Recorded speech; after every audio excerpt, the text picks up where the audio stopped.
Released late last year, Prince of Persia was an outstanding reboot of Ubisoft's classic franchise. Prince of Persia Epilogue aims to extend the original adventure with 2 to 3 additional hours of gameplay while answering a few questions in the process. Do note that this review will contain spoilers for the end of Prince of Persia, but you really shouldn't be playing this DLC unless you've beaten the game anyway.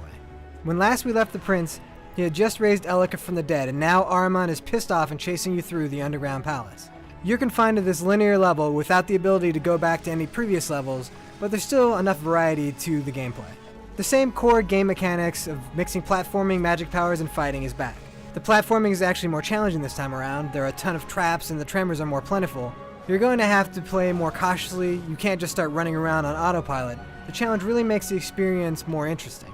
In terms of fighting, Elika's corrupted dad is back as a boss, and there's a new guy called the Shapeshifter. Ubisoft saved on a few dimes creating new assets because he's really just a dude who can transform into either the hunter or the warrior from the first game.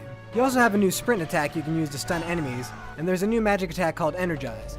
This recreates walls that were destroyed in the past so that you can run across them. It's nice to see the platforming and magic integrated like this.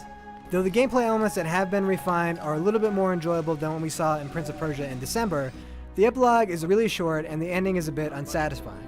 And after beating the epilogue, you'll unlock new prototype costumes, including one showing off Elika's assets.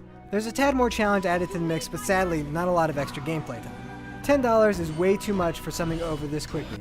Even fans of Prince of Persia should think twice about dropping that much coin for such little value in these hard economic times.